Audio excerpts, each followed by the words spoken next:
Oh, I want to come on real quick with a word for y'all. You know, I've said this all along. You've got to be careful with the information you give and who you give it to. What do I mean by that? You've got to be careful with the information you give in the sense that is the information that you're giving and you're teaching people about beneficial or is it harmful?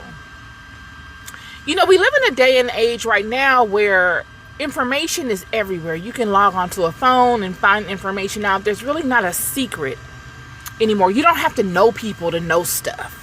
You know what I mean? Like in certain families, you grew up in certain families that, in the olden times, they would teach you different things about spirituality, whether it was your grandparents or your mom or your aunties. They knew how to pray for you and do little things to help you along your way in overcoming the challenges that you face in your life.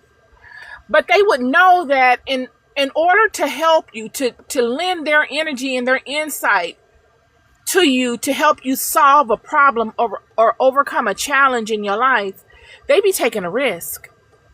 They be putting themselves, they be vouching for you spiritually. They be putting themselves, they be vouching for you spiritually. They know you enough to that what you're saying is true, because if it was not true and they act on your behalf to help you out of that situation, they could potentially befall the karmic retribution, the kickback, the negative response from doing such. Well, why? Because, sometimes you come to people and say, I'm being abused by this person and this person is harming me and I need help and I'm being taken advantage of, and you know me all these years and you know what type of person I am, and use my life resume and what you've known of me as proof that what I'm saying is true and legitimate and that I'm trustworthy in what I'm saying. And if you move on that and you do a thing, whether you pray to God to help the person or whatever you may do, in old times, folks would do all kind of root work on situations to help you overcome them. And in order to do that, someone else has to somewhat suffer, be inconvenienced. You've come to the people and spoken to the people that these people are bad people and they need to be punished, and that person acts as somewhat God on your behalf by utilizing things that they know to do to assist you, and now they've intermingled themselves in your mix. But what if you're not telling the truth to those people? That's the part. What I'm saying is, when we look at, I did the Sunday service on Semyaza yesterday, who was the leader of the fallen ones. He came up with the idea to all congregate on Mount Hermon and to, with the intention of rebelling against God. We could fairly say that he spearheaded that. He was the leader of all of them. He got them all together and created the environment. And then came up with the idea to bind one another to curses, to hold each other accountable, so that he would not be the one to be the fall guy, the scapegoat. But then what we find is that Azazel would end up being cursed. He would be cursed worse than everyone. God said to ascribe all sin, all the world's sin falls on Azazel's shoulders. Even though Azazel could not have, he wouldn't have had an audience had he not been approached by Semyaza. Semyaza came up with the concept, and Azazel is the one that, after agreeing to the concept, teaches. He teaches wickedness. And that's my point. The one that teaches the wickedness is ascribed all the sin. Somebody can get something from this, friend. All those people that call you and say, I need you to do this for me because I'm being taken advantage of, and I need you to do that for me, and I need you to do this for me, and I need you to do that. And when you say, okay, even if you say, I'm not going to do it for you, I'll show you how to do it, you are ascribed all the sin. That is exactly what Azazel did. Azazel could not be with each person that he taught what he taught to. There were too many people. Everybody was doing it. His sin was teaching it. All he had to do was lay out the roadmap of how to achieve it, and that in itself was the sin. That is the part that people don't realize. I think they realize it. They ignore it.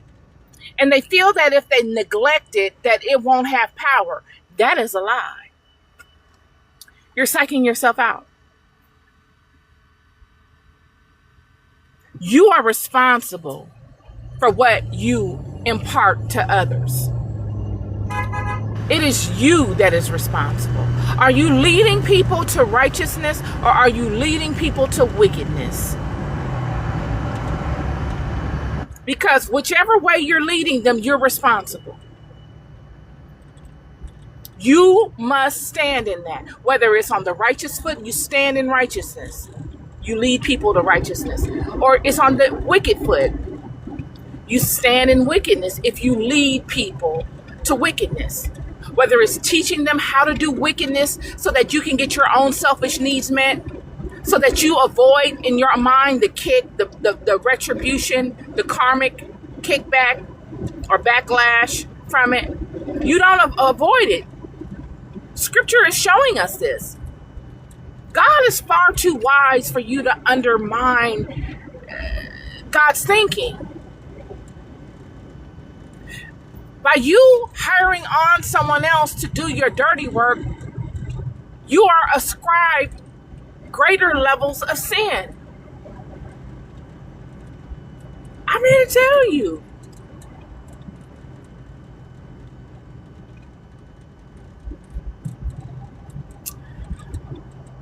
This is the word. I was thinking about this today because I was sitting here driving thinking about just stuff with people that I interact with at a distance or even somewhat up close that other people are working through.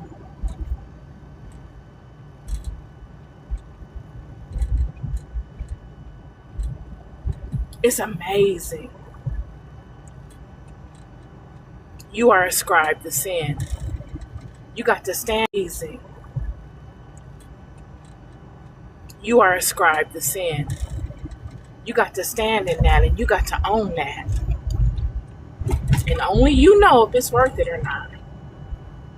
It ain't worth it to me. And only you know if it's worth it or not. It ain't worth it to me. I've seen it. I'm telling you, I've seen it. Because they knew how to do them and they thought it was a joke. I have seen, man, have I seen. And all I do is testify to the things that I've experienced with the hope that I will be able to help someone not experience them. Give them a testimony that they can cross-reference to their own lives and say, you know, I was thinking about doing something like that, but I'm not going to do it now because, you know, I was also thinking along the lines of this perspective as well. God said, bury Azazel in darkness, put jagged rocks so that on top of him until the day of judgment.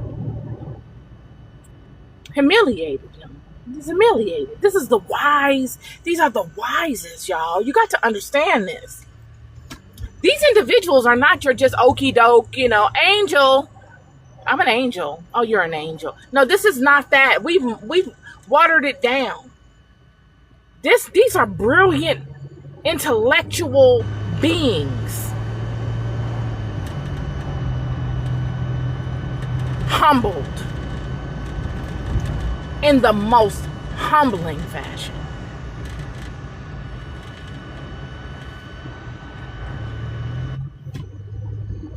Humbling.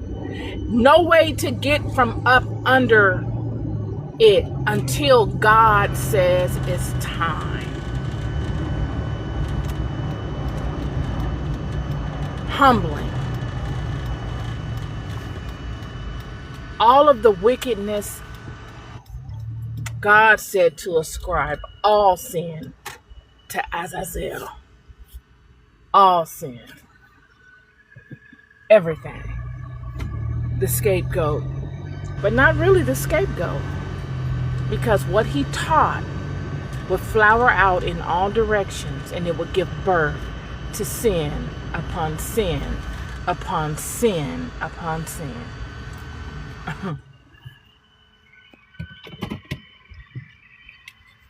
Yep. Wanted to come on with that because it was on my spirit. You got people out here doing all kind of stuff.